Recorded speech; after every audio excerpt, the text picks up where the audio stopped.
Ben-Hadad, the king of Syria, gathered all his army together, and there were 32 kings with him, with horses and chariots. He went up and besieged Samaria, and fought against it. He sent messengers into the city to Ahab king of Israel, and said to him, Ben-Hadad says, "Your silver and your gold are mine. Your wives also and your children, even the best, are mine." The king of Israel answered, "It is according to your saying, my lord, O king. I am yours, and all that I have." The messengers came again and said, Ben-Hadad says, "I sent indeed to you, saying, You shall deliver me your silver, your gold, your wives, and your children. But I will send my servants to you tomorrow about this time, and they will search your house and the houses of your servants. Whatever is pleasant in your eyes, they will put it in their hand and take it away." Then the king of Israel called all the elders of the land and said, "Please notice how this man seeks mischief, for he sent to me for my wives, and for my children, and for my silver, and for my gold. And I didn't deny him." All the elders and all the people said to him, "Don't listen, and don't consent."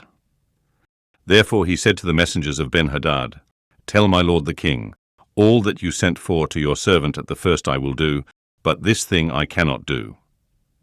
The messengers departed and brought him back the message. Ben-Hadad sent to him and said, "The gods do so to me, and more also, if the dust of Samaria will be enough for handfuls for all the people who follow me." The king of Israel answered, "Tell him, don't let him who puts on his armor brag like he who takes it off." When Ben-Hadad heard this message as he was drinking, he and the kings in the pavilions, he said to his servants, "Prepare to attack."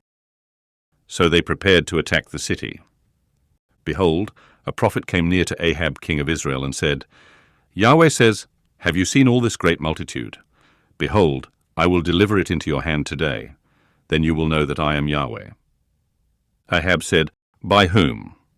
He said, "Yahweh says, by the young men of the princes of the provinces." Then he said, "Who shall begin the battle?" He answered, "You." Then he mustered the young men of the princes of the provinces, and they were 232. After them he mustered all the people, even all the children of Israel, being 7,000. They went out at noon. But Ben-Hadad was drinking himself drunk in the pavilions, he and the kings, the 32 kings who helped him. The young men of the princes of the provinces went out first, and Ben-Hadad sent out, and they told him, saying, "Men are coming out from Samaria." He said, "If they have come out for peace, take them alive, or if they have come out for war, take them alive."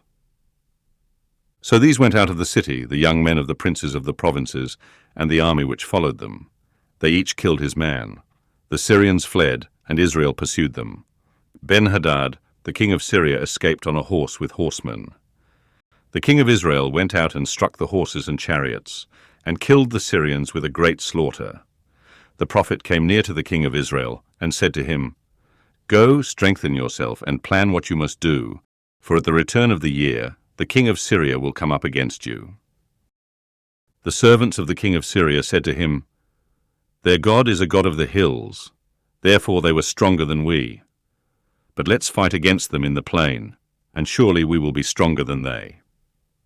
Do this thing. Take the kings away, every man out of his place, and put captains in their place.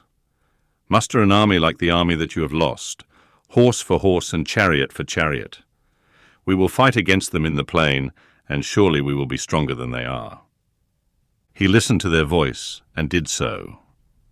At the return of the year, Ben-Hadad mustered the Syrians, and went up to Aphek to fight against Israel. The children of Israel were mustered and given provisions, and went against them. The children of Israel encamped before them like 2 little flocks of young goats, but the Syrians filled the country. A man of God came near and spoke to the king of Israel, and said, "Yahweh says, because the Syrians have said, Yahweh is a God of the hills, but he is not a God of the valleys. Therefore I will deliver all this great multitude into your hand, and you shall know that I am Yahweh." They encamped opposite each other for 7 days. Then on the seventh day the battle was joined, and the children of Israel killed 100,000 footmen of the Syrians in one day. But the rest fled to Aphek, into the city, and the wall fell on 27,000 men who were left. Ben-Hadad fled and came into the city, into an inner room. His servants said to him, "See now, we have heard that the kings of the house of Israel are merciful kings. Please let us put sackcloth on our bodies and ropes on our heads, and go out to the king of Israel. Maybe he will save your life." So they put sackcloth on their bodies and ropes on their heads, and came to the king of Israel and said, "Your servant Ben-Hadad says, 'Please let me live.'" He said, "Is he still alive? He is my brother." Now the men observed diligently and hurried to take this phrase, and they said, "Your brother Ben-Hadad." Then he said, "Go, bring him." Then Ben-Hadad came out to him, and he caused him to come up into the chariot. Ben-Hadad said to him, "The cities which my father took from your father I will restore. You shall make streets for yourself in Damascus, as my father made in Samaria." "I," said Ahab, "will let you go with this covenant." So he made a covenant with him and let him go. A certain man of the sons of the prophets said to his fellow, "By Yahweh's word, please strike me." The man refused to strike him.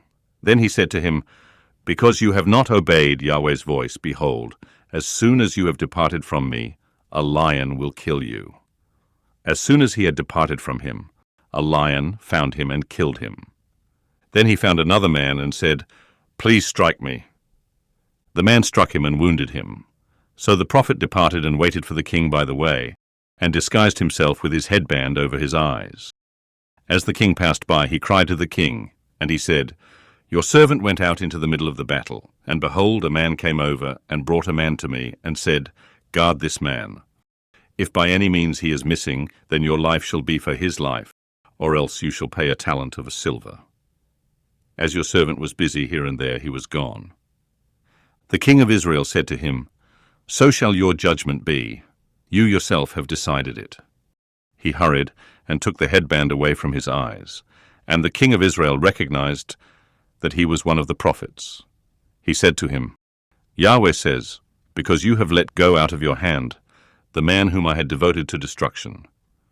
Therefore your life will take the place of his life, and your people take the place of his people." The king of Israel went to his house sullen and angry, and came to Samaria.